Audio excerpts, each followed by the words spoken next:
The stone walls of the Shadowpeak dungeon were supposed to swallow sound, to bury screams and pleas beneath layers of ancient rock and centuries of silence. But tonight, something different echoed through the depths, something the guards had never heard in all their years of service. A lullaby. Soft and haunting, the melody drifted up from the lowest level where the worst prisoners were kept, where traitors and rogues waited for judgment. But this wasn't the voice of someone hardened by crime or twisted by darkness. This was the voice of someone trying to bring light into a place designed to extinguish hope. If you're enjoying this story so far, don't forget to hit the like button and subscribe. Drop a comment telling me where in the world you're watching from. I love hearing from you. Lyra had been in this cell for 3 days, though it felt like 3 lifetimes. 3 days since her former pack had accused her of treason. 3 days since Alpha Marcus had called her a spy for the rival Nightshade Pack, claiming she'd passed information that led to a border attack. 3 days since she'd been dragged in chains to Shadowpeak territory and thrown into this forgotten corner of the world. The accusation was a lie, of course. A convenient excuse to get rid of an Omega who'd seen too much, who'd witnessed Alpha Marcus's beta poisoning the old Luna to clear the way for Marcus's chosen mate. Lyra had tried to report it to the Pack Council, had believed that truth and justice still meant something. She'd been naive. 24 hours later, she was arrested on fabricated charges and sold to the Shadowpeak Pack as a prisoner, a traitor to be made an example of. Her platinum hair was matted with dungeon filth, her gray eyes sunken from lack of sleep and food. Her Omega wolf whimpered inside her, confused and frightened by the cold iron chains that suppressed her ability to shift. The silver content in the metal burned against her wrists, leaving red welts that wept clear. Fluid. She should be broken. She should be weeping or raging or retreating into madness like so many prisoners before her. But she couldn't. Not when she heard the sounds that had been haunting her since her first night in this place. The crying of pups. It had started on her second night. Faint whimpering that she'd initially thought was her imagination playing tricks in the darkness. But as she'd listened more carefully, pressing her ear against the stone wall, she'd realized the sounds were real. Somewhere nearby, in another cell or perhaps in an adjoining chamber, young wolf pups were crying with the desperate, abandoned sound of children who'd given up hope of being found. Lyra had spent that entire night calling out softly, trying to locate them, trying to understand what kind of monster would imprison children in a place like this. The guards ignored her questions. Some even laughed when she asked about the pups. One had sneered that she should worry about her own fate before it stopped. Not because the pups had given up, but because they were listening. She could feel it somehow, that connection that Omegas had with young wolves. They were focusing on her voice, drawing comfort from it, clinging to it like a lifeline in the darkness. "That's it, little ones," Lyra whispered between songs, her voice cracking. "I'm here. You're not alone. I don't know where you are or why you're here, but I promise you're not forgotten. Someone cares. I care." A small sound answered her, not quite a whimper, but not quite a response either. Just acknowledgement that someone had heard, that her words had reached them.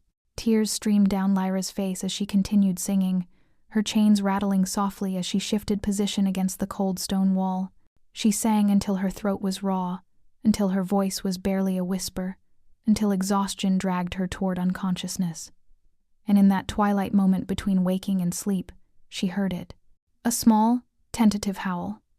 Young and untrained, but unmistakably, the sound of a pup trying to howl back to her. Then another joined it, and another. 3 distinct voices, 3 small wolf pups somewhere in the darkness, responding to her songs with the only voice they had. Lyra's heart shattered and mended simultaneously. "Good," she breathed, fresh tears falling. "That's so good. You're strong and brave, and I'm so proud of you. Keep your voices strong, little ones. Help is coming. It has to be coming." She didn't know if that was true. She didn't know if anyone cared about abandoned pups in a dungeon, or about a falsely accused Omega facing execution. But she needed them to believe it. She needed to give them hope, even if she had none for herself. So she sang through the night, her voice growing weaker but never stopping. She sang lullabies and adventure songs and silly rhymes that made no sense but had good rhythm. She talked to the pups between songs, telling them stories about the forests above, about running, free under the moon, about families who loved their children and packs that protected their young. The pups responded with small sounds, yips and whimpers, and occasional howls.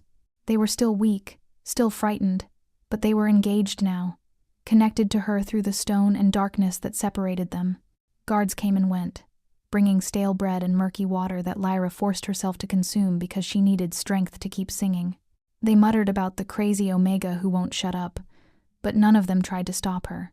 Perhaps they thought it was amusing, or perhaps they simply didn't care what a condemned prisoner did with her final days. On the fourth night, something changed.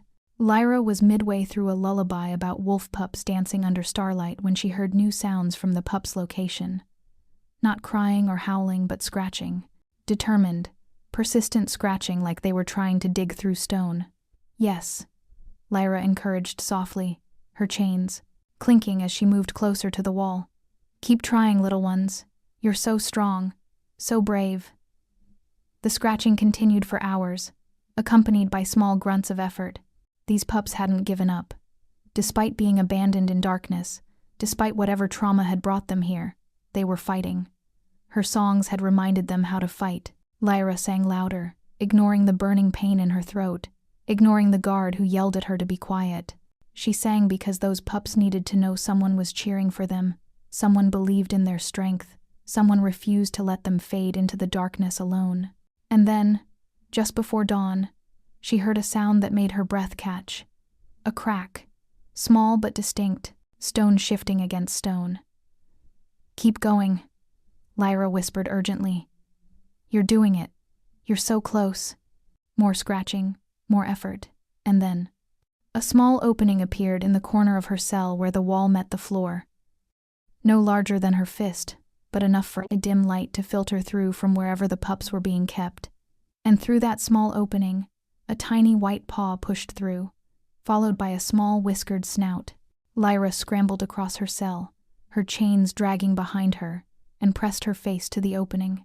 On the other side, illuminated by faint torchlight from some distant corridor, she saw 3 of the most pitiful wolf pups she'd ever encountered. They were small, perhaps 3 months old, with matted white and silver fur that should have been pristine and fluffy. Their ribs showed through their thin coats. Their eyes were dull with hunger and fear, and their small bodies trembled with exhaustion. But they were beautiful, perfect, and they were looking at her with desperate hope. "Oh, little ones," Lyra breathed, tears streaming freely now. "Look at you. You're magnificent."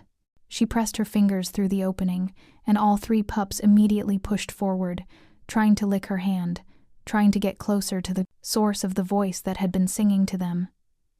They made small, desperate sounds, not quite whimpers, but not quite words either. The sound of children trying to communicate when they'd been alone too long. "I know," Lyra soothed, wishing desperately that the opening was larger, that she could reach them properly. "I know you're scared and hungry, and you don't understand why you're here. But you're doing so well. You're so strong." The largest of the 3 pups, a male with 1 silver ear and 1 white, pressed his small face against her fingers. The other 2, both smaller and more delicate, huddled close behind him. Siblings, she realized. A boy and 2 girls, probably from the same litter. "Can you shift for me?" Lyra asked gently. "Can you show me your human forms?" The pups looked at each other, and then the largest one began to shimmer. The transformation was slow and clearly painful for one so young and malnourished. But gradually, the white wolf pup became a small boy, with platinum blonde hair and striking ice blue eyes that seemed to glow even in the dim light. He couldn't have been more than 4 years old in human years. His small body was covered in bruises and dirt, his ribs as prominent in human form as they'd been in wolf form. Preparing and narrating this story took us a lot of time, so if you are enjoying it, subscribe to our channel. It means a lot to us. Now back to the story. But his eyes held fierce intelligence and determination that took Lyra's breath away. "Hello," Lyra whispered. "I'm Lyra. What's your name?" The boy's mouth moved, but only a small broken sound came out. His eyes filled with tears of frustration. "It's okay," Lyra assured him quickly. "You don't have to talk if you can't. Have you been down here long?" The boy held up fingers. 4 days, the same as Lyra. "And your sisters?" Lyra asked, looking at the two wolf pups still huddled behind him. The boy's face crumpled, and he shook his head violently. Not sisters. Something else. But what? Before Lyra could ask more, the sound of heavy boots echoed through the corridor, the head guard's distinctive gait, accompanied by someone else. Multiple someones. Important visitors, judging by the sudden scramble of activity she could hear above. The boy's eyes went wide with terror. He shifted back to wolf form in a flash, and all three pups scrambled away from the opening, their small forms disappearing into whatever space they'd been kept in. "Wait," Lyra called softly, but they were gone. The footsteps grew closer, and then her cell door crashed open with such force that it cracked against the stone wall. A man stood in the doorway, backlit by torches from the corridor, his massive frame filling the entrance completely. Even without seeing his face clearly, Lyra could feel the power radiating from him. Alpha power, stronger than anything she'd ever encountered. This wasn't just any alpha. This was an alpha king. He stepped into her cell, and Lyra scrambled backward on instinct, her chains rattling loudly in the sudden silence. As he moved into the light cast by her cell's single torch, she got her first clear look at him. He was perhaps 30 years old, tall and powerfully built with broad shoulders and a warrior's bearing. His hair was black as midnight, falling to his shoulders in waves that suggested he'd been running his hands through it in frustration. His eyes were the most startling feature, deep amber, almost golden, but currently blazing with barely contained fury. A jagged scar ran from his left temple down to his jaw, giving him a dangerous, battle-hardened appearance. He wore simple black clothing rather than formal attire, and there was something wild about him, something barely controlled. This was Alpha King Kale of the Shadowpeak pack. Lyra had heard stories about him, rumors that filtered even to her small pack's territory. They said he'd lost his mate 3 years ago in a rogue attack, that he'd been searching for something ever since, growing more isolated and ruthless with each passing moon, that he'd become impossible to approach, driven by a dark purpose no one understood. They also said he terrified his own council and ruled through fear rather than respect. Looking at him now, Lyra believed every word. Kale stared at her with those blazing amber eyes, his jaw clenched so tightly she could see the muscle jumping beneath his skin. Behind him, the head guard shifted nervously. "This is the Omega prisoner, Your Majesty," the guard said quickly. "The one accused of espionage by the Redwood Pack. She's been singing for days, disturbing the other prisoners." "Get out," Kale said, his voice so low and dangerous that the guard flinched. "Your Majesty, the council wanted me to inform you." "Out!" Kale roared, and the guard practically ran from the cell, slamming the door behind him. Silence fell, broken only by Lyra's rapid breathing and the soft clinking of her chains as she trembled against the far wall. Kale took a step closer, then another, until he was looming over her. His amber eyes raked over her face, her matted hair, her chained wrists, the bruises on her arms from rough handling. Something flickered in his expression rage, mixed with something that might have been pain. "You," he said, his voice rough. "You've been singing." It wasn't a question, but Lyra nodded anyway, confused by the intensity of his focus. "Why?" Kale demanded. "Why sing in a dungeon? Why waste your voice on this place?" Lyra swallowed hard, her throat still raw from days of singing. "The pups," she whispered. "I heard pups crying. I couldn't," her voice broke. "I couldn't let them suffer alone." Kale went completely still. "You heard them?" "Yes." Lyra gestured weakly toward the small opening in the corner of her cell. "They're through there. 3 of them, white and silver fur. They're starving and terrified, and tears spilled down her cheeks. What kind of monster imprisons children? What did they possibly do to deserve this?" Kale's face transformed. The barely controlled rage shifted into something far, more complex anguish, guilt, desperate hope, and absolute devastation all warring across his features. He crossed to the small opening in 3 long strides and dropped to his knees, pressing his face to the gap. "Ash? Snow? Storm?" His voice cracked on the names. "Can you hear me?" Small whimpers answered him from the other side. Then the sound of scrambling paws. "They're alive," Kale breathed, and Lyra saw his massive shoulders shake. They're alive. They're... He turned back to her, and now she could see tears streaming down his scarred face, cutting tracks through days of dust and grief. "How long?" he demanded. "How long have you been singing to them?" 3 days, Lyra said. "Since I first heard them crying. They were so weak, giving up, and I couldn't..." She stopped, confused by the raw emotion on this terrifying Alpha King's face. "Who are they? Why are they here?" Kale's amber eyes locked onto hers with such intensity that she couldn't look away. "They're my children," he said, his voice breaking completely. "They're my pups, and I've been searching for them for 4 days, tearing apart my entire kingdom, thinking they were dead or taken by enemies, never thinking to look in my own dungeon because what kind of father would imprison his own children?" Lyra's mind reeled. These were the Alpha King's pups? The royal children? How... betrayal, Kale said bitterly. "My own beta and head guard, working with enemies to stage a coup. They took my children during a border patrol, told me they'd been killed in a rogue attack, showed me 3 bodies of pups they'd murdered to make me believe it."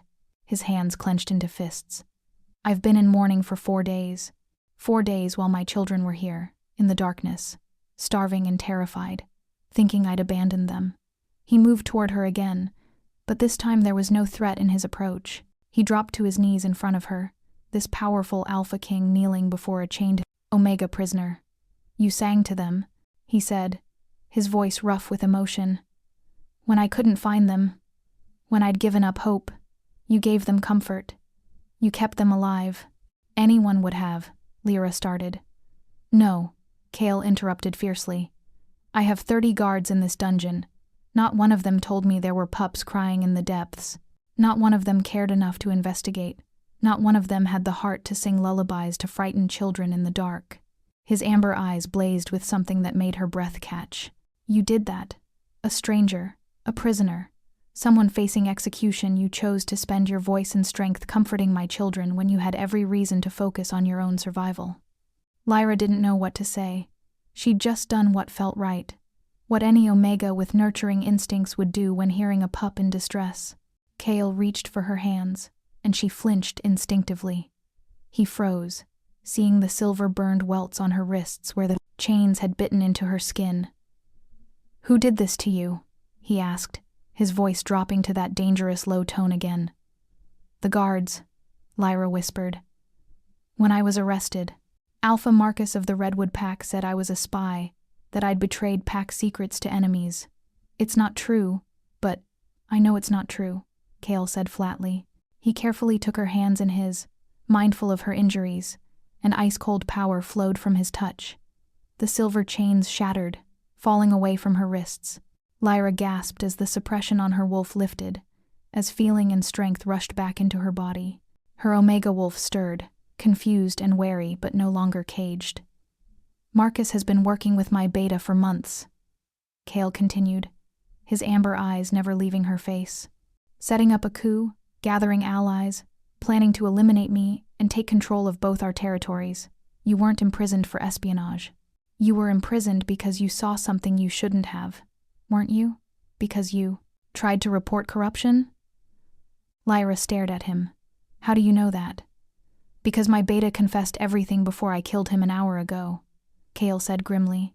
"He told me about the alliance with Marcus, about kidnapping my pups, about using my grief to manipulate me. He told me about the Omega nursery worker from Redwood Pack who'd witnessed a murder and been silenced before she could report it. He thought you were dead. They all did. Marcus was supposed to execute you quietly and dispose of the body, but instead he sold you to my dungeon as a prisoner, probably planning to retrieve you later as proof of his cooperation with my beta's coup." He gently turned her hands over, examining the burns on her wrists with a healer's careful touch. "I'm sorry," he said quietly. "I'm sorry you were caught up in this. I'm sorry you suffered for doing the right thing. And I'm sorry my dungeon's conditions are so horrific that you had to sing lullabies to my children through stone walls. Because my own guards were too corrupt or too incompetent to care for them properly. They're alive," Lyra said, the most important fact cutting through all the politics and explanations.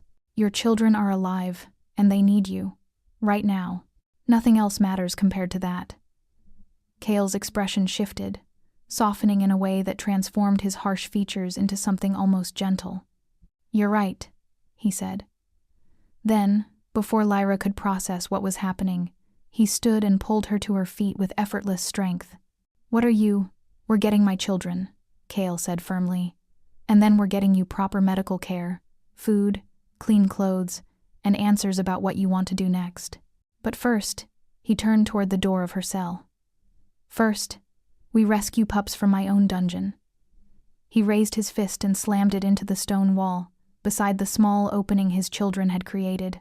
Once, twice, 3 times, each impact sending cracks spreading through the ancient rock. "Stand back," he ordered Lyra, and she scrambled away as he shifted his arms into something between human and wolf. Massive, clawed, powerful. Then Alpha King Cale did what the title had promised. He broke down the door. The wall exploded inward with a deafening crash that sent chunks of stone and centuries of dust cascading into both cells. Cale's clawed hands tore through the barrier like it was parchment rather than solid rock, his alpha strength and desperate father's determination combining into something unstoppable. Through the settling dust, Lyra could finally see into the space where the pups had been kept. It was smaller than her cell, barely large enough to be called a room. No torch, no light, nothing but darkness and cold stone. A space meant for storage or perhaps forgotten entirely, repurposed by traitors to hide royal children where no one would think to look. And there, huddled in the far corner, were 3 small wolf pups pressed so tightly together. They looked like one trembling mass of white and silver fur. Ash, Snow, Storm. Cale's voice broke on each name as he dropped to his knees amid the rubble, his arms extended. "It's Papa. I'm here. I'm so sorry, I'm here now." For a heartbeat, the pups didn't move. They'd been abandoned in darkness for 4 days, had learned that calling for help brought no rescue, that crying brought no comfort.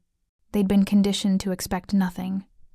But then the largest pup, the one Lyra had seen shift to human form, the one with 1 silver ear and 1 white, took a tentative step forward. Then another. His small body was shaking, his legs unsteady from malnourishment and fear, but he kept moving toward his father. "That's it, Ash," Cale encouraged, his voice thick with emotion. "Come to Papa. You're safe now. I promise you're safe." Ash took 3 more trembling steps, and then his small legs gave out. He would have collapsed if Cale hadn't lunged forward and caught him, scooping the tiny pup into his massive arms. The dam broke. The other 2 pups rushed forward with desperate whimpers, scrambling over the rubble to reach their father. Cale gathered them all to his chest, all 3 small bodies pressed against him as he knelt in the ruins of the wall. His massive frame shook with sobs as he held his children, his face buried in their matted fur, breathing in their scent like he needed it to survive. "I thought I'd lost you," he choked out. "I thought you were gone. I looked everywhere. I tore apart the entire kingdom. I never thought—" His voice broke completely. "I should have looked here first. I should have known. I'm so sorry." The pups were making sounds Lyra had never heard before, not quite howls, not quite cries, but something between. The sound of children who'd been holding terror inside for too long, finally releasing it because someone safe had arrived.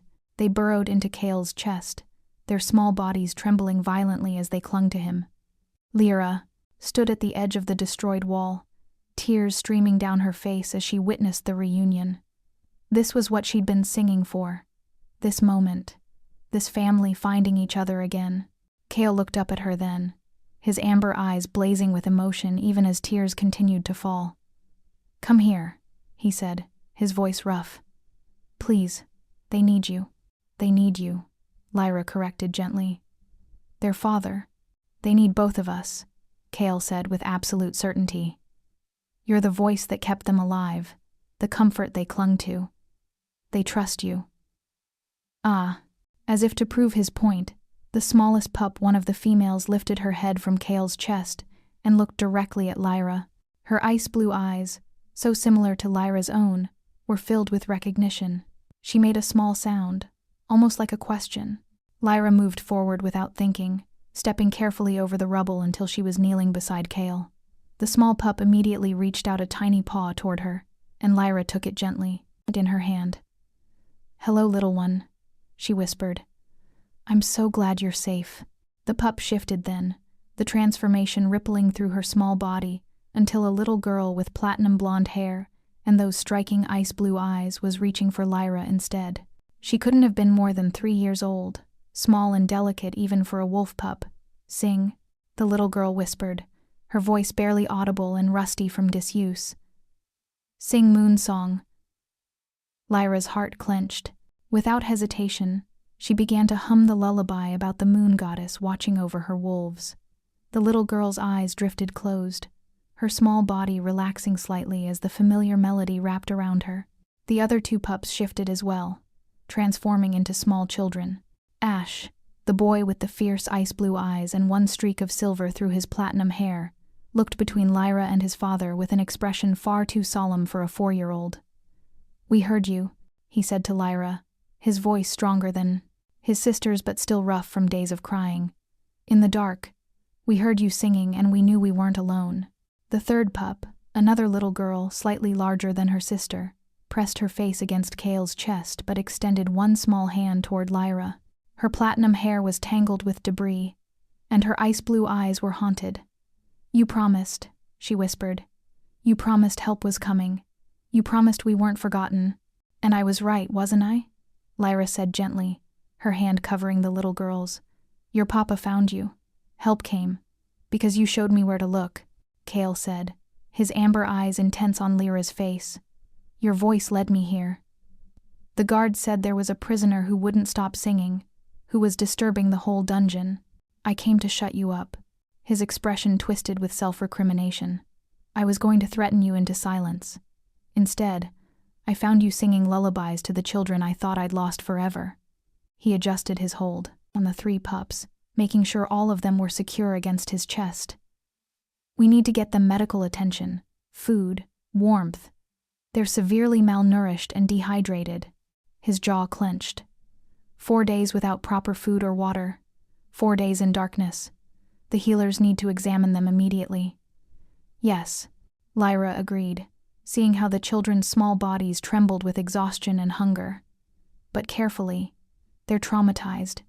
Too much change too fast could overwhelm them." Kale looked at her with something like wonder. "You understand. I worked in pack nurseries for 8 years, Lyra explained, gently stroking the smallest girl's matted hair. "I've seen trauma responses in pups before, though never this severe. They need stability and gentleness, not chaos and strangers, even well-meaning ones." "Will you come with us?" Kale asked, and there was something in his voice that made it more than just a practical request. "Will you help me with them? They trust you. They know your voice. You kept them alive when I couldn't protect them." Lyra should have been cautious, should have remembered that this was an alpha king known for his ruthlessness, that she was still technically a prisoner accused of espionage, that everything about this situation was complicated and dangerous. But looking at 3 small faces watching her with desperate hope, at a father trying to hold himself together for his children's sake, she couldn't say no. "Yes," she said simply.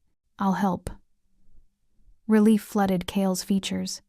He stood carefully, cradling all 3 children against his chest, with the effortless strength of an alpha in his prime. "Can you walk?" "Your wrists." "I'm fine," Lyra assured him, rising to her feet.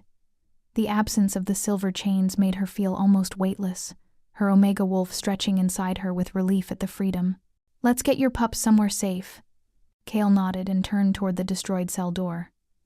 Guards were gathered in the round and corridor outside, their faces pale with shock at the scene. Before them, their alpha king emerging from the dungeon depths covered in dust and tears, carrying 3 small children, accompanied by the prisoner who was supposed to be awaiting execution. "Clear the path to the royal quarters," Kale commanded, his voice returning to that tone of absolute authority. "Send for healer Marin immediately. Tell her I need her expertise with traumatized pups, and I need it now. Anyone who delays or questions will answer to me personally." The guards scrambled to obey, practically falling over themselves to get out of his way. As they moved through the dungeon corridors, Lyra noticed other prisoners pressing against their cell bars, watching the strange procession with varying expressions of shock and curiosity. One old beta male called out, "Is that the singing Omega? The one who wouldn't shut up?" That's her. Another prisoner confirmed. Sang for 3 days straight. Thought she'd gone mad. She saved the royal pups, a female voice added with something like awe. She sang them back from the edge. Word was spreading already. By the time they reached the upper levels of the dungeon, even the prisoners were pressing against their bars to catch a glimpse of the Omega who'd done the impossible. The transition from dungeon darkness to the torchlit corridors of the main castle was jarring. Lyra squinted against the light, her eyes adjusting slowly after days in near-total darkness. The pups whimpered and buried their faces in Kale's chest, overwhelmed by the sudden brightness and activity. "It's okay," Lyra murmured, moving closer so they could hear her voice. "You're safe. Just a little bit further and you'll be somewhere warm and comfortable." The smallest girl reached out and grabbed Lyra's hand, holding on tightly as they walked. The touch sent a jolt through Lyra's body, not painful, but intense, a sense of connection, of rightness, that she didn't understand. Kale noticed, and his eyes widened slightly, but he said nothing. He just adjusted his path so Lyra could walk beside him more easily, keeping physical contact with the pup who'd claimed her hand. They passed through corridors that screamed of wealth and power, tapestries depicting pack history, weapons mounted on walls, carved wooden doors inlaid with silver. Servants and pack members pressed themselves against the walls as their Alpha King passed, their faces showing shock and confusion at his disheveled appearance and unexpected companions. "Your Majesty," a well-dressed beta male started, stepping forward from a doorway. "The council is waiting for your report on—" "The council can wait," Kale said flatly, not breaking stride. "My children need care." "But the situation with the beta's betrayal? The investigation?" Kale stopped and turned, his amber eyes blazing with such fury that the beta actually stumbled backward. "My children," he said, each word sharp as a blade, "have been imprisoned in my own dungeon for 4 days without food, water, or light. They have been traumatized and terrorized while I searched the entire kingdom for them. The council's political concerns can wait until I've ensured my pups are safe, healthy, and beginning to heal. Anyone who has a problem with that priority can challenge me for the alpha position right now." Silence fell over the corridor. No one moved. No one spoke. "Good," Kale said coldly. "Send Healer Marin to my quarters immediately. Clear the corridors between here and the royal wing, and someone bring food suitable for malnourished pups. Bone broth, soft bread, mild cheese. Nothing too rich or heavy." He paused. "Also prepare clothing and bathing supplies appropriate for an Omega guest. The finest we have." The servants scattered to obey, and Kale continued walking. Lyra followed, hyper-aware of the small hand gripping hers, of the eyes watching them from every corner, of the whispers that would definitely be spreading through the pack within the hour. The royal quarters were in the highest tower of the castle, accessible by a wide spiral staircase. Kale climbed without apparent effort despite carrying 3 children and having just torn through a stone wall. His alpha strength was formidable, but Lyra suspected adrenaline and paternal desperation were contributing to his endurance. The doors to the royal suite were massive, carved from dark wood and inlaid with silver in the pattern of a full moon surrounded by wolves. Guards snapped to attention as Kale approached, and the doors swung open without him having to break stride. Inside, the royal quarters were a study in contrasts, clearly designed to impress with vaulted ceilings, massive fireplaces, and furniture that looked more like art than anything functional. But there were also signs of grief and neglect: dusty surfaces, cold fireplaces, curtains drawn against the light. This was a place that had stopped being a home when tragedy struck. Kale carried his children directly to what must have been their nursery, a large room connected to his own chambers by an open archway. The walls were painted with murals of forests and wolves, and the furniture was child-sized and crafted with care. But like the rest of the quarters, it felt abandoned, as if no one had entered in days. Because no one had. These children had been presumed dead, and their father had been too consumed by grief to face their empty rooms. Kale set the pups down gently on a large plush rug near the fireplace. Ash, Snow, and Storm immediately huddled together, their small bodies seeking the comfort of familiar touch. They'd been in wolf form for so long that human shape felt strange and vulnerable. "I'm going to start a fire," Kale said, his voice gentler than Lyra had heard yet. "To warm you up." And Healer Marin will be here soon to make sure you're not hurt. Okay? Ash nodded solemnly, but the two girls pressed closer to him, clearly frightened by all the changes happening so fast. Lyra moved to kneel beside them on the rug. Would it help if I sang? She asked quietly. All three pups looked at her with desperate relief. Storm, the middle girl, nodded so vigorously her tangled platinum hair fell across her face. So Lyra sang. She sang the moon goddess lullaby while Kale built a fire with efficiency that spoke of long practice. She sang about brave pups finding their way home while flames caught and warmth began to fill the cold room. She sang about love that never abandons, while Kale opened curtains to let afternoon sunlight stream through windows that hadn't seen light in days. By the time Healer Marin arrived, a middle-aged Omega with kind brown eyes and capable hands, the pups were slightly calmer, leaning against Lyra as she sang and stroked their matted hair. Marin took one look at the scene and immediately softened her approach. She knelt a respectful distance away and set her healer's bag down slowly, giving the children time to adjust to her presence. Your Majesty, she said to Kale, though her eyes remained on the pups. I'm so relieved to see them alive and home. They're malnourished, dehydrated, and traumatized, Kale said, his voice tight. 4 days in the dungeon with minimal food or water. I need you to examine them, but carefully. They're fragile right now. I understand, Marin said gently. Then to the pups. Hello, little ones. I'm Healer Marin. I've known you since you were born. I used to sing you to sleep when you were babies. Do you remember? Snow, the smallest, peeked out from behind Ash's shoulder. Soft voice. She whispered. Kind hands. That's right, Marin confirmed, smiling. I have kind hands, and I promise I'm only going to touch you to make sure you're healing well. Is that okay? The pups looked at Lyra, as if seeking permission. She nodded encouragingly. Healer Marin wants to help you feel better. She's safe. With that reassurance, the pups allowed Marin to approach. She moved slowly, explaining everything she was doing before she did it, checking their eyes and ears, listening to their hearts and lungs, examining the condition of their skin and fur. Severe dehydration, she murmured to Kale as she worked. Malnourishment that will take weeks to fully address. Some bruising that suggests they were roughly handled, but nothing permanently damaged. They're resilient, Your Majesty. They'll recover physically. And mentally? Kale asked, his voice strained. Marin's expression grew more serious. That will take longer. Trauma like this leaves deep marks, especially in ones so young. They'll need patience, consistency, and tremendous amounts of comfort and reassurance. No sudden changes. No separations from trusted figures. And definitely therapy with someone who specializes in childhood trauma. She looked at Lyra then, her eyes thoughtful. They're bonded to you, she observed. All three of them. They seek your presence, your voice, your touch. That's unusual for royal pups with a stranger. She sang to them in the dungeon, Kale explained. For 3 days. Her voice was the only comfort they had. Marin's eyes widened. You're the prisoner everyone's talking about?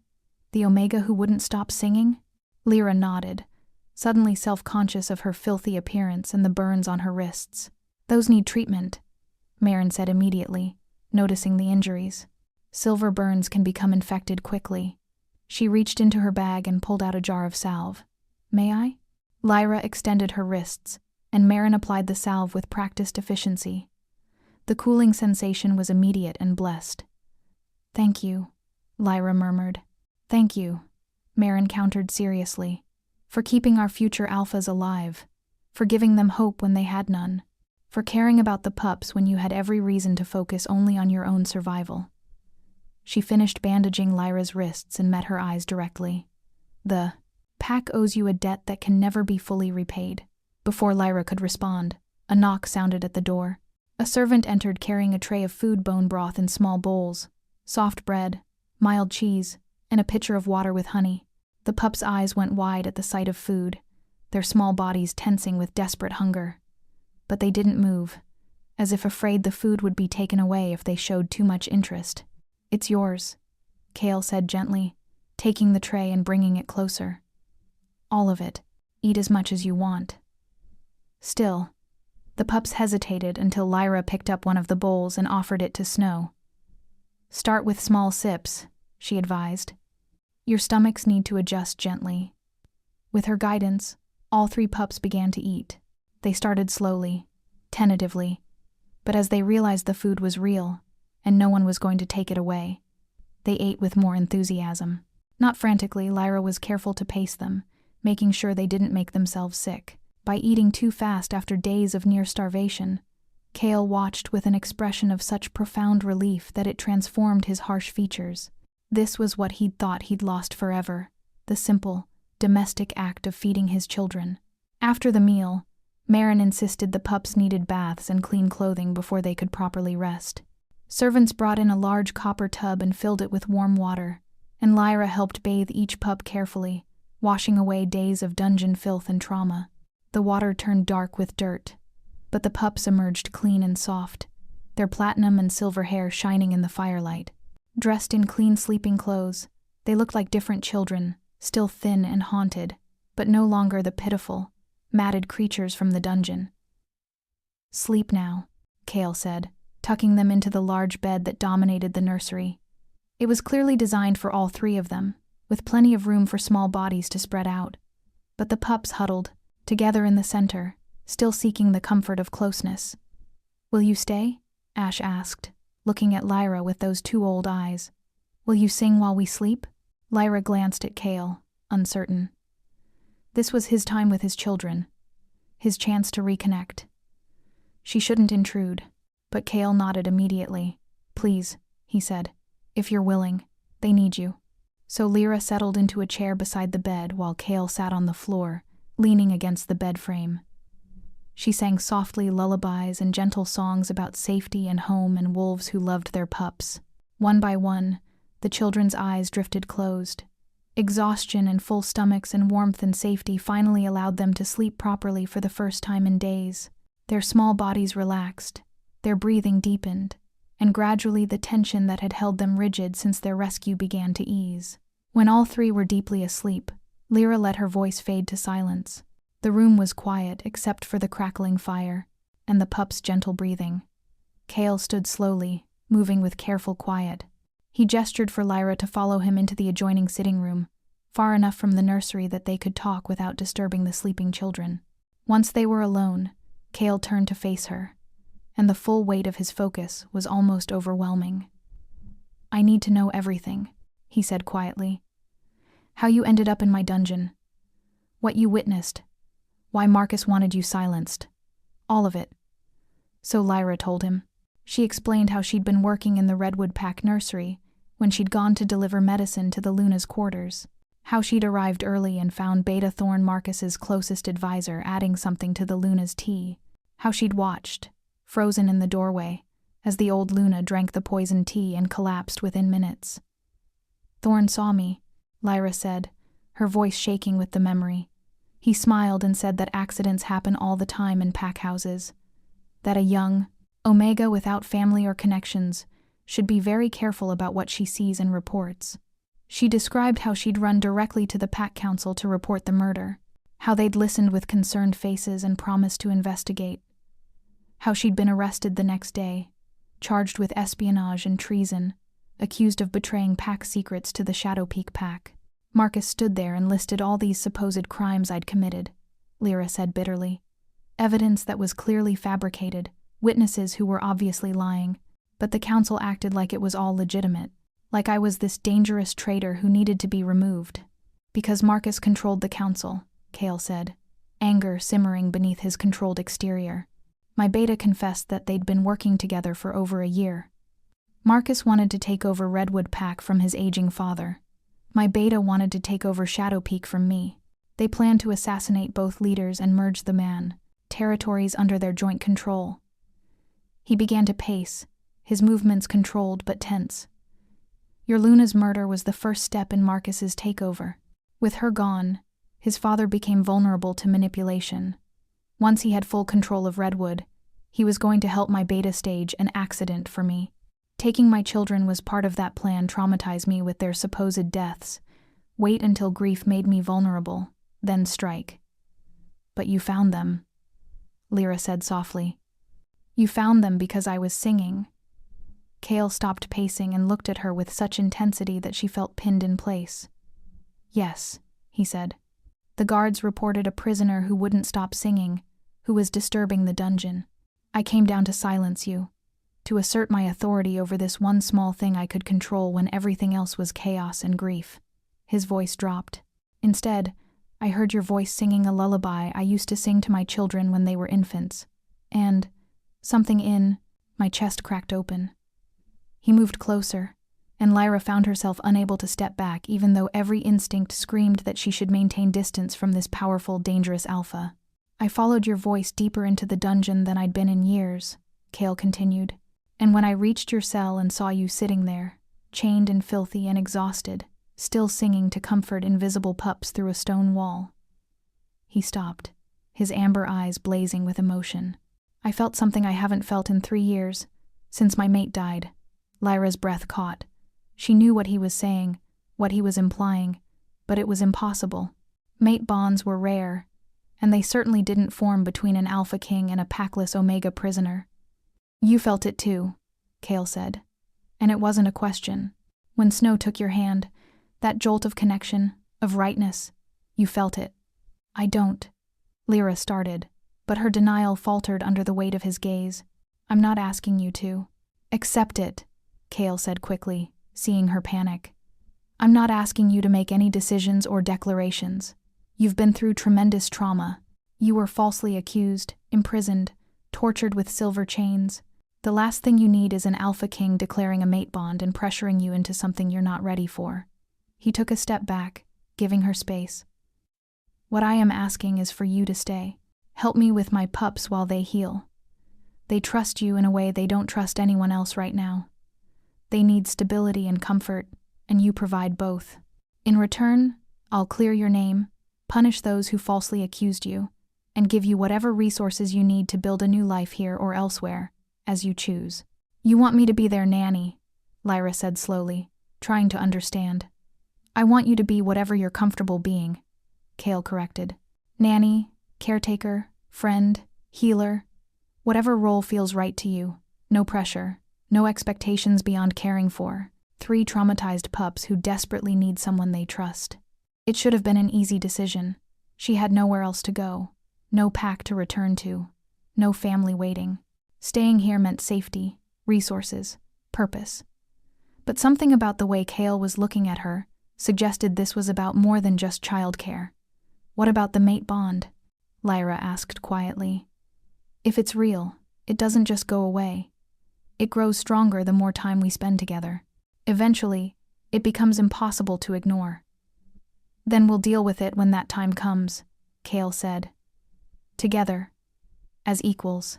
Not as alpha king and prisoner, but as 2 people who've both suffered loss and betrayal, and are trying to do right by 3 innocent pups who've already endured too much. He held out his hand, palm up an offering, not a command. Stay, Lyra. Help me heal my children. And maybe, if you're willing, let me help you heal too. Lyra looked at his outstretched hand, at the scars that marked his palm from years of battle and leadership. She thought about 3 small pups sleeping peacefully in the next room because her voice had given them comfort. She thought about the way Snow had grabbed her hand, the connection she'd felt, the sense of rightness that terrified and thrilled her in equal measure. She thought about singing in darkness for 3 days, choosing to bring light into a terrible place because it was the right thing to do. Maybe staying was the right thing too. Lyra placed her hand in Kale's, and the moment their skin touched, that jolt of connection flared again, stronger this time, undeniable. I'll stay, she said, for the pups. And maybe, she met his amber eyes directly, maybe for other reasons too. Eventually, when I'm ready. Kale's smile transformed his face, softening the harsh lines and making him look younger, less burdened. Eventually is good, he said. Eventually, I can work with. He squeezed her hand gently, then released it. For now, let's focus on today. You need food, medical care, clean clothes, and rest. The pups need consistency and comfort. Everything else, the politics, the investigations, the future that can wait. Can it? Lyra asked, thinking about council members waiting for reports, about packs demanding explanations, about all the complications that would follow this day's revelations. "It will have to," Kale said firmly, "because my children come first. You come first. The pack's bureaucratic concerns can wait until my family is stable again." Family. He'd said family, and he'd included her in it without hesitation. Lyra felt something in her chest loosen, a knot of fear and loneliness that she'd carried for so long beginning to unravel. Maybe, just maybe, she'd finally found what she'd been searching for since her grandmother died 8 years ago. Not just sanctuary, not just safety, but home. The first week in the royal quarters passed in a blur of small routines and quiet moments that gradually built a fragile foundation of healing.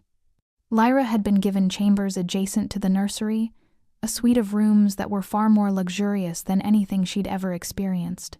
Soft beds with silk sheets, a private bathing room with hot water that flowed from copper pipes, windows that overlooked the kingdom's forests, stretching endlessly toward the horizon. Servants brought her clothing in soft fabrics and muted colors that suited her omega nature, and healer Marin visited daily to check her healing wrists and ensure she was recovering from her dungeon ordeal. But Lyra spent most of her time in the nursery with Ash, Snow, and Storm. The pups clung to her presence like drowning wolves clung to driftwood. They couldn't sleep unless she was singing. They couldn't eat comfortably unless she was nearby. They panicked if she left the room for more than a few minutes, their small bodies trembling with the fear that she'd disappear like every other source of comfort in their traumatic young lives. Kale understood. He never complained when Lyra fell asleep in the chair beside their bed, never questioned when she chose to take meals in the nursery rather than the formal dining hall, never pressured her to leave the pups, even when pack business demanded his attention elsewhere. Instead, he adjusted his schedule around them. He held council meetings in his study with the door open so the pups could hear his voice and know he was close. He worked on correspondence and reports while sitting on the nursery floor, letting Ash build block towers around him and Storm braid his long black hair. He shifted to his massive black wolf form and let Snow curl up in his warm fur when she needed the comfort of wolf-to-wolf contact. He was trying so hard to reconnect with his children, to make up for 4 days of absence, to prove he would never abandon them again. And slowly, painfully, it was working. By the 3rd day, Ash started talking more freely, sharing bits of what happened in the dungeon, how Beta Thorn had grabbed them during a border patrol, had told them their papa didn't want them anymore, had thrown them into darkness, and said they'd stay there forever because they were worthless, broken things. He said Papa was glad we were gone, Ash whispered, his ice-blue eyes fixed on Kale's face, searching for truth. He said you were going to get better pups to replace us, ones who weren't so much trouble. Kale's face went white with rage and pain. He gathered Ash into his arms, holding the small boy against his chest. That was a lie, he said, his voice rough with emotion. A vicious, cruel lie. You are not replaceable. You are not trouble. You are my children, my pups, my heart outside my body. There is nothing in this world I value more than the 3 of you. Then why didn't you come sooner? Ash asked, and the question was like a knife through everyone in the room. We called for you. We howled and cried and called. Why didn't you hear us? Because I didn't know where you were, Kale said, tears streaming openly down his scarred face. Thorn showed me 3 dead pups, other pups, murdered children that he used to make me believe you were gone. I thought you were dead, Ash. I thought I'd lost you forever. I searched the entire kingdom. I tore apart every hiding place, every enemy den, every possible location. But I never thought to look in my own dungeon because what kind of monster imprisons royal pups in the depths beneath their own home? He pressed his face into Ash's platinum hair, his massive body shaking with sobs. I'm so sorry. I'm sorry I didn't find you sooner. I'm sorry you spent 4 days thinking I'd abandoned you. I'm sorry you suffered because I failed to protect you. Ash was quiet for a long moment, processing this. Then, with the simple forgiveness of a child who desperately wanted to trust again, he wrapped his small arms around Kale's neck. You found us, he whispered. Mama Lyra sang to us, and you heard her, and you found us. That's what matters, Mama Lyra. The title had stuck from that first desperate day. All 3 pups called her that now, naturally and without prompting. Lyra had tried to gently correct them, suggesting they call her Lyra or Miss Lyra, but the pups refused. She was Mama Lyra, the voice that saved them, the presence that meant safety. Cale never corrected them either. If anything, he encouraged it, often referring to Lyra as your mama when speaking to the pups. It should have felt presumptuous or uncomfortable, but somehow it didn't. Somehow it felt right. The mate bond, Lyra was learning, was impossible to ignore. It manifested in small ways at first, the way her heart rate calmed when Cale entered a room, the way her Omega Wolf purred contentedly when he was near, the way her skin tingled when they accidentally touched while caring for the pups, the way she found herself watching him when he wasn't looking, noticing the gentle way he handled his children, the patience he showed with their fears and setbacks, the fierce protectiveness that radiated from every interaction. Cale felt it too. She caught him watching her with those intense amber eyes, his expression a mixture of wonder and restrained longing. He was careful never to pressure her, never to act on the bond without her explicit invitation, but she could sense his wolf calling to hers, could feel the pull between them growing stronger each day. On the 5th day, Snow had a nightmare. She woke screaming in the middle of the night, thrashing in the bed and crying for her mama, not her birth mother who died years ago, but for Lyra. Lyra was there in seconds, gathering the trembling pup into her arms and singing softly. Snow shifted to wolf form, her small white body shaking violently as she burrowed into Lyra's chest. Dark, Snow whimpered in the half-articulate way of young wolves in shifted form. Dark and alone, and no one coming. No one cares. Left forever. You're not in the dark anymore, Lyra soothed, rocking her gently. You're here, in your room, with your papa and your siblings and me. You're safe. The light is on. The door is open. You're not alone. But Snow couldn't calm down, her small body rigid with remembered terror. Her whimpers were escalating into full howls that would wake the whole castle if they continued. Cale appeared in the doorway, his hair loose and his clothing hastily pulled on. What does she need? Connection, Lyra said, understanding instinctively. She needs to feel surrounded by pack, by family. She needs to know she's not isolated. Without hesitation, Cale shifted to his massive black wolf form and padded to the bed. He curled around Lyra and Snow, his large body creating a warm, protective barrier. Ash and Storm, awakened by their sister's distress, shifted to wolf form as well and pressed close. Shift, Cale said in the rough, half-human voice of a wolf. Join us. She needs to feel you in wolf form.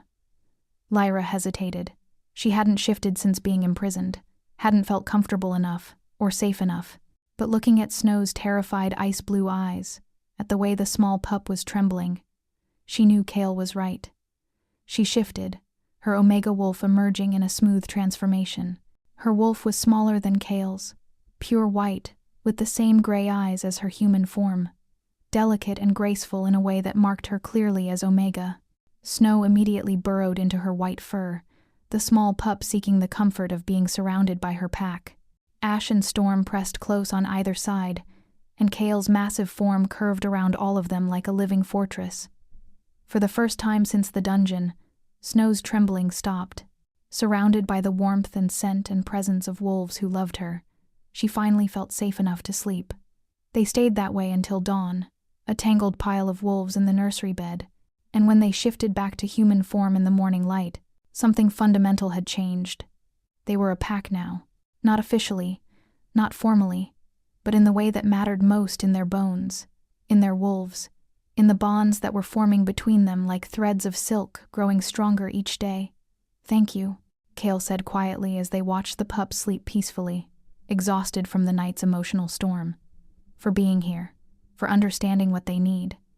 I'm glad I can help, Lyra replied, acutely aware that she was standing very close to him, that his arm was almost touching hers, that the mate bond was humming between them like a living thing. It's more than help, Cale said, turning to face her fully. You're healing them in ways I couldn't. You're giving them something I don't have the ability to provide on my own. You're their father, Lyra protested. They adore you. They need you. They need both of us, Cale said firmly. Together, We're giving them what they need to heal, strength and gentleness, protection, and comfort, alpha authority and omega nurturing. His amber eyes were intense on hers. We're better together than either of us could be alone. The words hung between them, heavy with implication beyond just childcare and healing. Lyra swallowed hard. Kale, I know, he interrupted gently. I know you're not ready. I know the bond is new and overwhelming and you need time. I'm not asking for anything more than what we have right now. I just wanted you to know that what we have, this partnership in caring for them, it's exactly what I hoped for and more than I deserve. Before Lyra could respond, a soft knock sounded at the door. One of the household staff entered, her expression apologetic. Your Majesty, I'm sorry to disturb you, but the council is demanding an audience. They say it's been 5 days since the beta's betrayal was revealed, and they need to address pack stability and, she faltered under Kale's dark look. Tell the council I'll meet with them this afternoon, Kale said, his voice hard. After lunch, in the formal council chamber, and tell them that Lyra will be joining us. Lyra's eyes widened. What? No, I can't. You were a victim of the conspiracy, Kale said. You have every right to be present when we discuss consequences and next steps. Besides, his expression softened slightly, the pack needs to see you, to understand who you are and what you've done. The rumors are already spreading. Better to control the narrative now than let wild speculation fill the void. He was right, Lyra knew. She'd heard the whispers from servants, caught glimpses of pack members staring at her when she ventured out of the royal quarters. Everyone knew that an Omega prisoner had somehow ended up in the Alpha King's personal chambers, caring for his children, sleeping in rooms adjacent to his own. The speculation ranged from scandalous to ridiculous. What will you tell them? Lyra asked nervously. The truth, Kale said simply. That you saved my children's lives. That you're here under my protection, as an honored guest and valued member of our pack. That anyone who disrespects you or questions your presence will answer to me personally. The council chamber was an impressive room, with a vaulted ceiling and a massive table carved from a single piece of ancient oak. 12 high-backed chairs surrounded the table, one for the Alpha King, and 11 for council members representing different aspects of pack life and hierarchy. Currently, only 8 chairs were filled. 3 council members had been complicit in the beta's conspiracy, and were either dead or imprisoned, awaiting trial. The remaining 8 were a mixture of ages and ranks, all looking tense and uncertain as they waited for their Alpha King. Lyra entered the chamber at Kale's side, acutely aware of every eye turning to assess her. She wore one of the fine dresses provided by the palace, deep forest green, with silver embroidery and healer Marin had, helped her arrange her platinum hair in a style that was elegant without being ostentatious. The burns on her wrists were healed enough now to be covered by delicate silver cuffs that Kale had given her that morning. You deserve to wear silver, he'd said when presenting them. Not as chains, but as adornment, to reclaim what was used to hurt you. Now those cuffs caught the light as she took the seat. Kale indicated not at the far end of the table like a petitioner, but at his right hand like someone of significance. The council members exchanged glances, clearly surprised by the positioning. Elder Rowan, the oldest council member and one who'd served Kale's father before him, cleared his throat. Your Majesty, we're relieved to see the young princes and princess have been recovered safely. The pack has been celebrating their return. As they should be, Kale said, his tone formal and controlled. My children are alive because of the Omega sitting beside me, Lyra of Redwood, Pack, though she'll soon be formally initiated, as Lyra of Shadowpeak Pack, if she accepts our offer. Murmurs ran around the table. Offering pack membership to an outsider wasn't unheard of, but it was significant.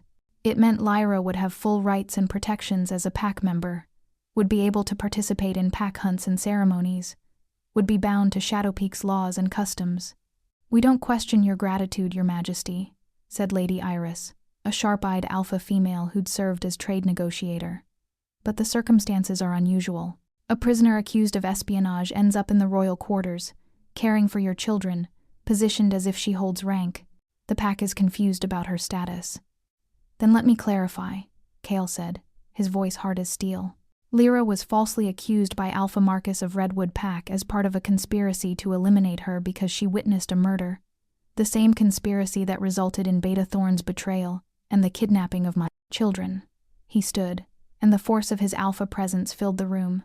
Lyra spent 4 days imprisoned in my dungeon, chained with silver, given minimal food and water, treated like a criminal despite being completely innocent. During that time, she heard my children crying in an adjacent cell and spent 3 days singing to them, keeping them alive with her voice and comfort when they'd given up hope. Kale's amber eyes blazed as he looked at each council member in turn. She had no reason to care about royal pups she'd never met. She had every reason to focus solely on her own survival, but she chose compassion over self-preservation. She chose to bring light into darkness. She chose to nurture children who were suffering, even though it cost her what little strength she had. He placed his hand on Lyra's shoulder, and she felt the warmth of his touch even through the fabric of her dress. This Omega saved my children when I couldn't find them. She sang them back from the edge of giving up. She spent the past 5 days helping them heal from severe trauma, and she will continue to be part of their lives and this pack for as long as she chooses, with my full support and protection. Silence filled the chamber. The council members looked uncomfortable, ashamed, or thoughtful depending on their individual natures. "What of the charges against her?" asked Elder Marcus, a retired warrior with gray in his hair and scars across his face. "Espionage is a serious accusation. Even if false, it requires formal resolution." "The charges are completely fabricated," Kale said flatly. "Alpha Marcus of Redwood Pack has confessed rather enthusiastically under interrogation that he invented the espionage story to silence Lyra after she witnessed his beta poisoning his Luna.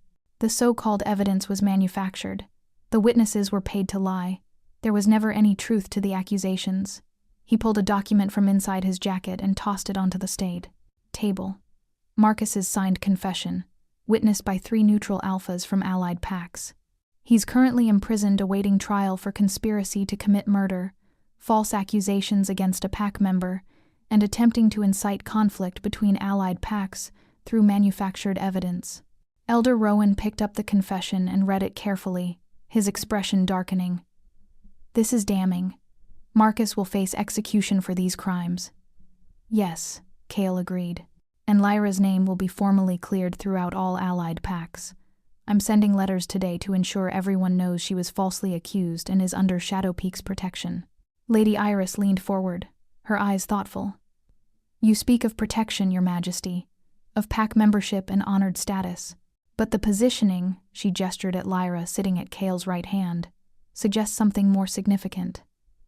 Are you claiming this Omega as your mate?"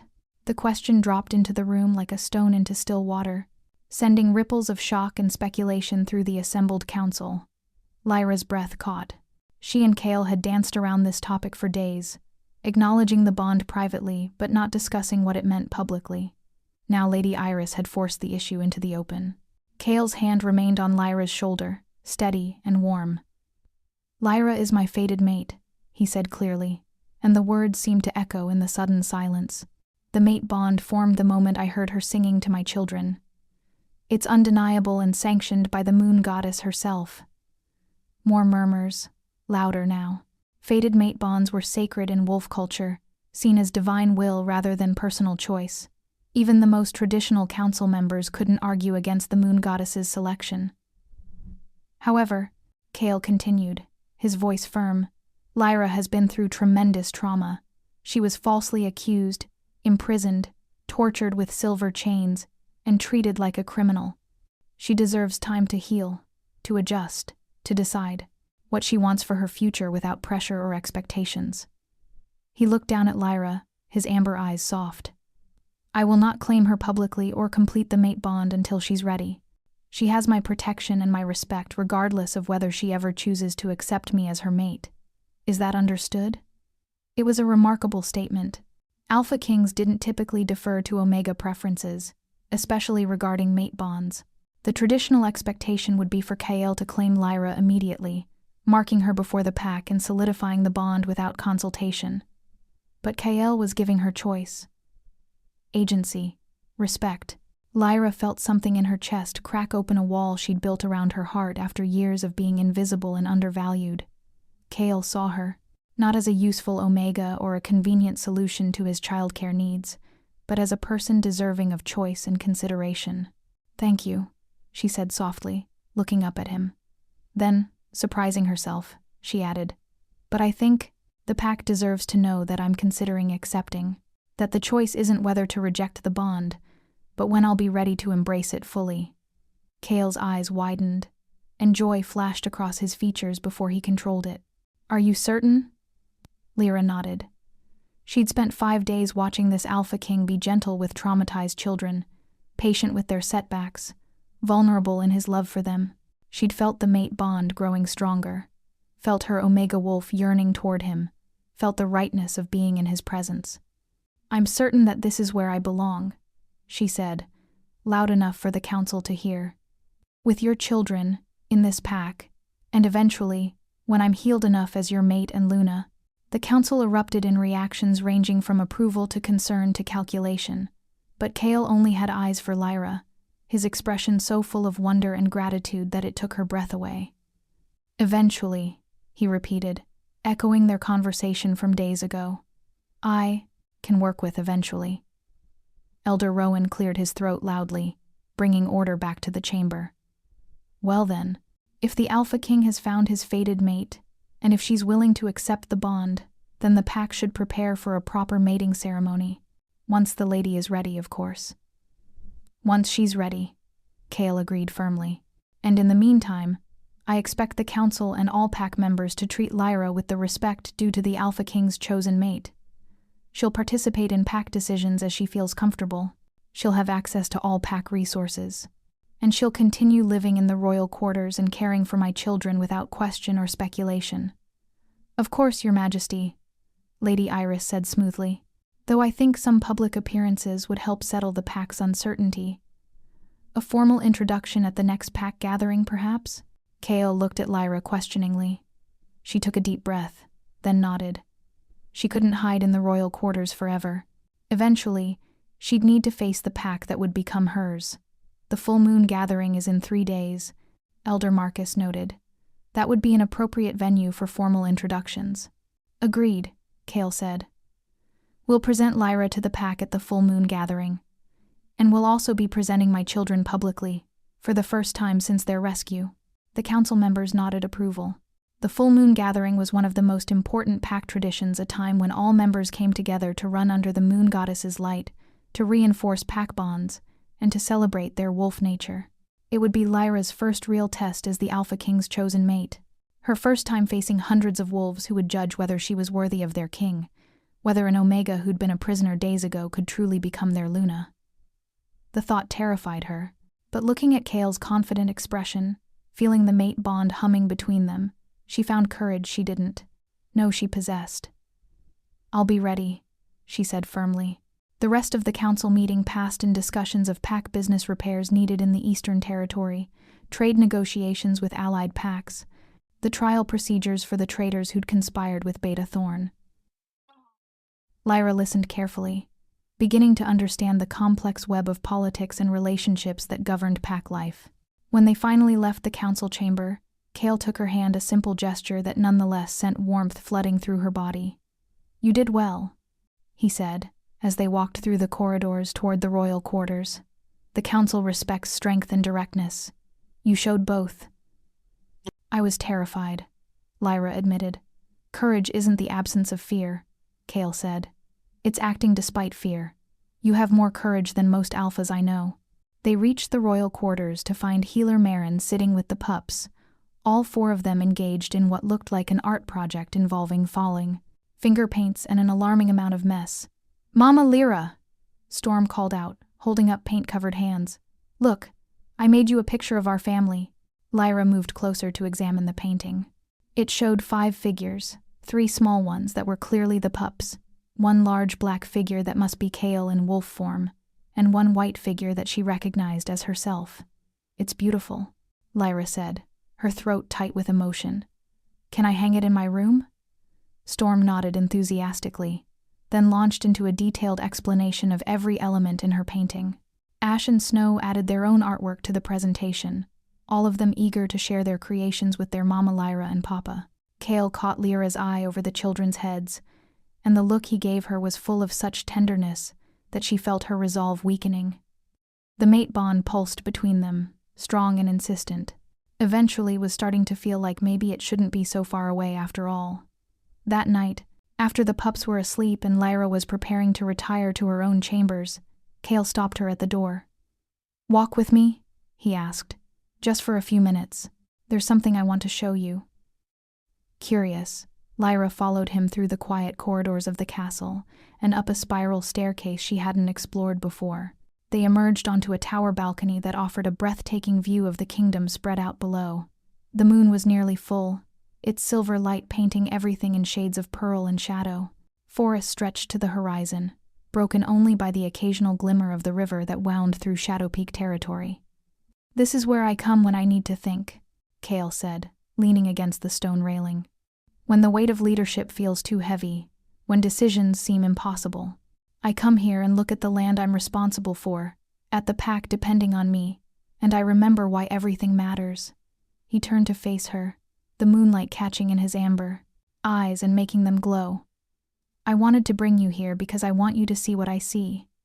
What could be yours, if you choose it." Lyra moved to stand beside him, looking out over the kingdom. "It's beautiful," she said softly. "It's complicated and challenging and sometimes infuriating," Kale corrected with a slight smile.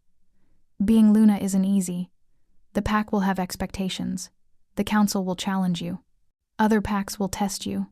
It's not a fairy tale, Lyra. It's hard work and difficult decisions and constant pressure." "Why are you telling me this?" Lyra asked, confused. "Are you trying to talk me out of accepting the mate bond?"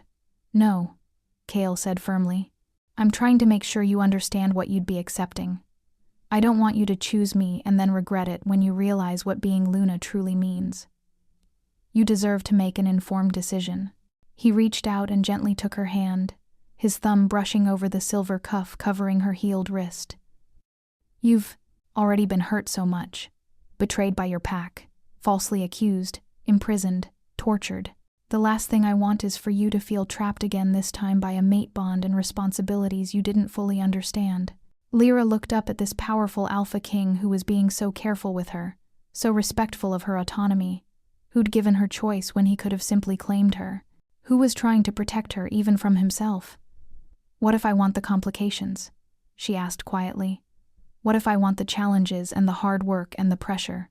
What if I want to be part of something bigger than myself, to help lead a pack, to raise your children as my own?" She stepped closer, closing the distance between them. "What if I'm not looking for easy, Kale?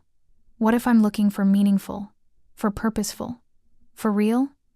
Kale's breath caught. "Lyra, I know it won't be a fairy tale," she continued. "I know there will be difficulties and challenges, but I also know that these past 5 days caring for your children, working beside you, feeling the mate bond growing stronger, these have been the most purposeful days of my life. For the first time since my grandmother died, I feel like I belong somewhere, like I matter to someone." She reached up and placed her hand on his scarred cheek. "I want this, Kale. Not eventually, not someday. I want to accept the mate bond and become your Luna, and be a mother to your children, if you'll have me." For a moment, Kale just stared at her, his amber eyes blazing with emotion too intense to name. Then he pulled her into his arms, holding her close but careful not to overwhelm her. "If I'll have you?" he repeated, his voice rough. "Lyra, you're everything I didn't know I needed. Everything my children need. Everything this pack needs. The question isn't whether I'll have you. The question is whether I deserve you." "You do," Lyra said firmly, her arms wrapping around his waist. "You deserve happiness, and family and love.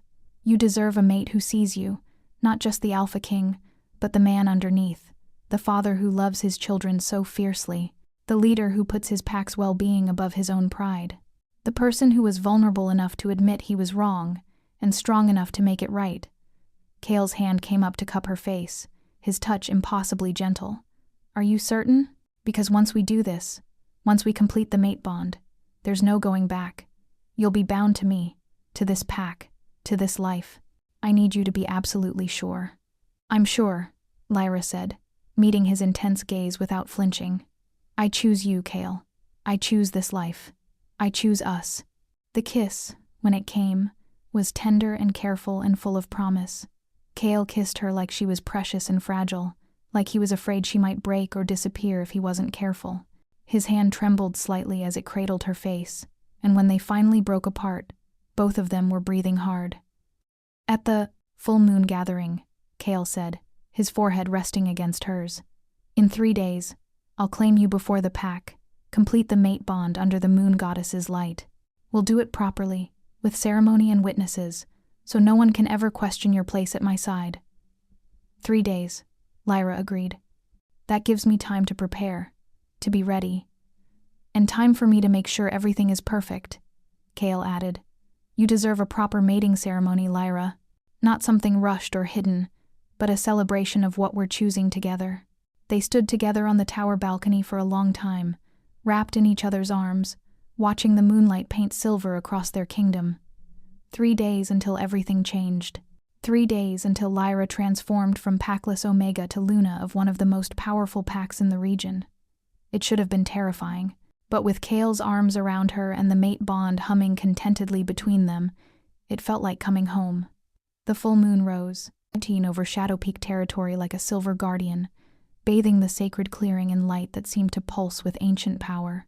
Hundreds of pack members gathered in concentric circles around the ceremonial stone, their faces turned expectantly toward the raised platform where their Alpha King would present his chosen mate. Lyra stood in the royal dressing chamber, her hands trembling as healer Marin made final adjustments to her ceremonial gown. The dress was stunning white silk that seemed to glow in the candlelight, embroidered with silver wolves that appeared to run across the fabric when she moved. Her platinum hair was woven with moonflowers, and the silver cuffs Kale had given her adorned her wrists, like badges of honor rather than reminders of chains. "You look like a Luna," Marin said softly, her eyes kind. "Like you were always meant to stand beside our king." "I feel like I'm going to be sick," Lyra admitted, pressing a hand to her stomach. "That's normal," Marin assured her. "Every Luna feels this way before their presentation. You're not just joining a pack, you're accepting responsibility for every wolf out there. It's terrifying and beautiful and exactly right." A soft knock interrupted them, and Ash peeked around the door. He wore formal clothing in midnight blue, his platinum hair neatly combed, looking every inch the young prince. "Mama Lyra, Papa says it's almost time. We're supposed to walk with you."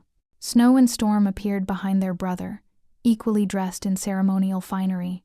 Snow's ice blue dress matched her eyes, and Storm wore silver that caught the light with every movement. All 3 pups looked nervous but excited. "Are you ready to be our real mama?" Storm asked, moving to take Lyra's hand. "In front of everyone?"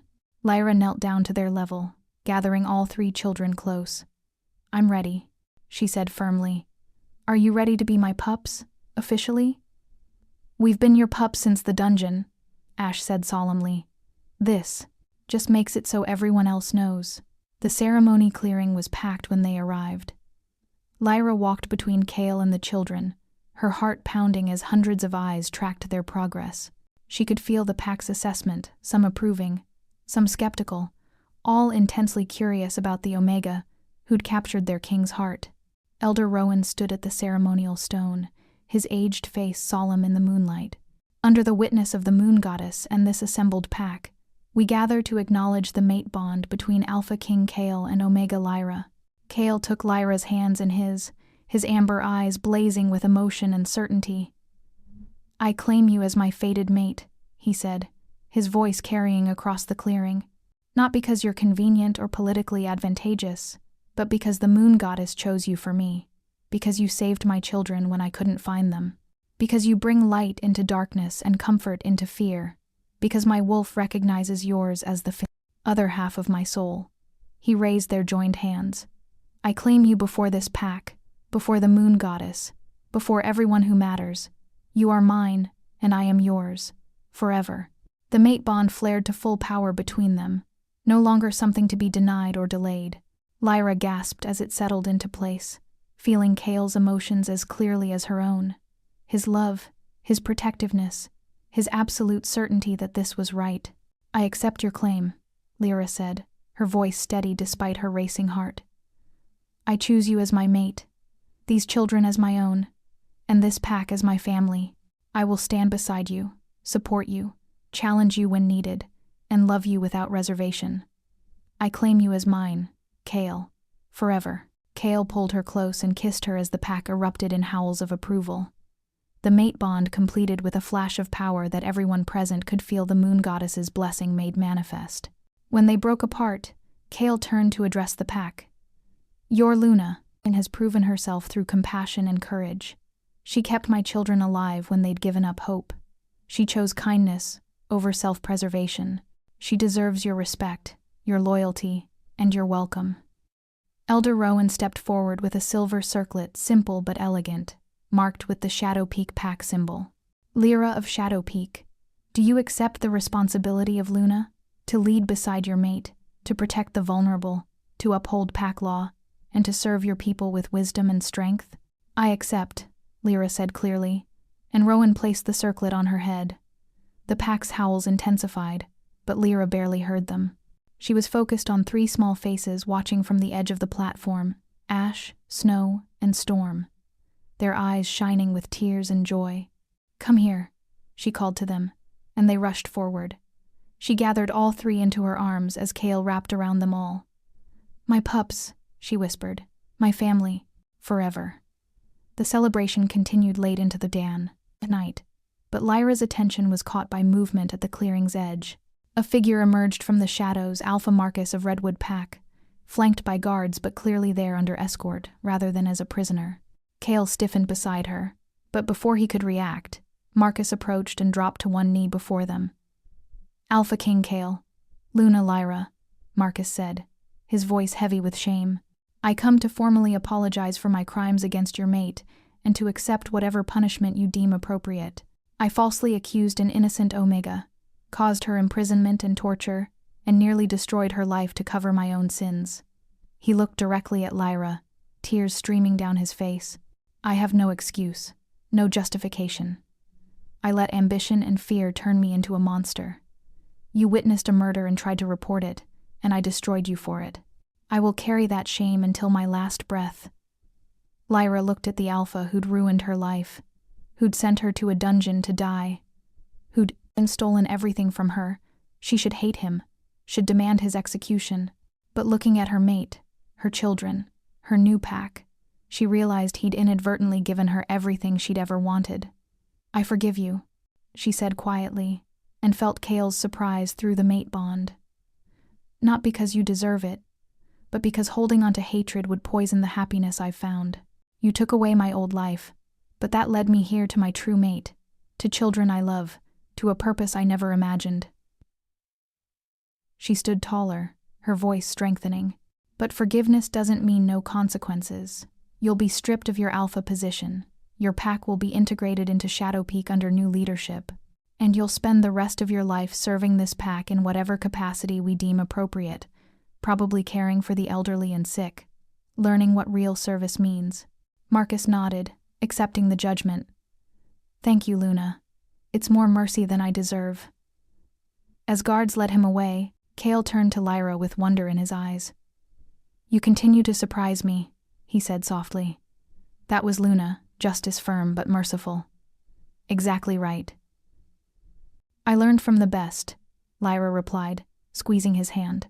"A king who chose love over politics, forgiveness over revenge, and family over everything else."